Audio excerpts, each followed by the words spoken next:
Emily Carter used to believe love could fix anything. That belief slowly destroyed her life. Every morning in a small apartment in Cleveland, Ohio, Emily woke up before sunrise. She packed lunch for her 7-year-old son, Noah, ironed her uniform, and whispered quiet prayers that today would be different. It never was. Her husband, Ryan, once a charming construction worker, was now a full-time drug addict. What began with painkillers after a back injury spiraled into opioids, then street drugs. The man who once carried Emily in his arms now stole money from her purse and disappeared for days. Emily worked 2 jobs, day shift at a diner, night shift cleaning offices, yet their rent was always late. Ryan sold their TV, then her wedding ring, then Noah's tablet, his only source of joy. But the worst thing he took wasn't money. It was peace. Some nights, Ryan returned high and angry. He shouted, broke things, slammed doors. Emily learned to hide bruises under long sleeves and fake smiles for neighbors. Calling the police? She tried once. Ryan cried, promised rehab, begged forgiveness. The next week, he relapsed. Emily stayed, not because she was weak, but because she was afraid. Afraid of homelessness. Afraid of raising a child alone. Afraid Ryan would overdose and die somewhere cold and forgotten. One rainy evening, after Ryan pawned Noah's winter coat for drug money, Emily reached her breaking point. She packed one small bag, held Noah's hand, and walked out with nowhere to go. They ended up at a downtown bus terminal. Noah slept on a bench while Emily cried silently. That night, a black SUV pulled up outside. A tall man in a simple coat stepped out, followed by security, but he waved them away. His name was Jonathan Hale, a self-made billionaire tech entrepreneur. Jonathan was known in business circles, but almost no one recognized him in person. That night, he was visiting the city anonymously after funding a local shelter. He noticed Emily sitting alone, staring at the floor like hope itself had abandoned her.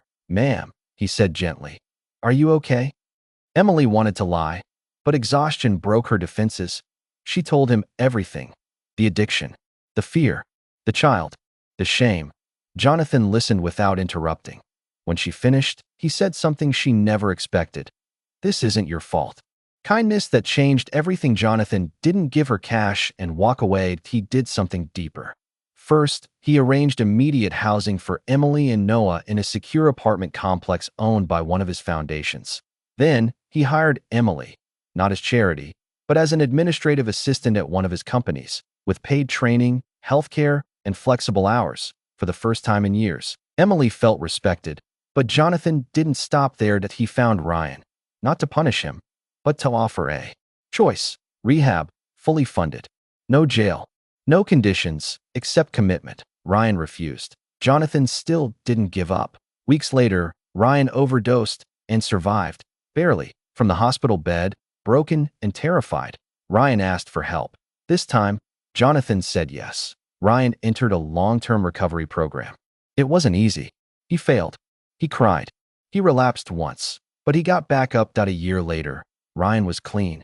Emily, stronger now, made her own decision. She didn't rush back into the marriage. She focused on herself, on Noah, on healing. Eventually, with therapy, boundaries, and sobriety proven over time, Emily allowed Ryan back into their lives, not as a savior, but as a man rebuilding himself. The final twist: 2 years later, Emily stood on a stage at a nonprofit gala.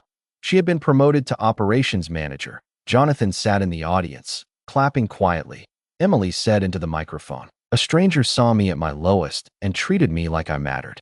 He didn't save me. He gave me the chance to save myself." Jonathan never spoke that night. He didn't need to, because sometimes kindness doesn't change one life.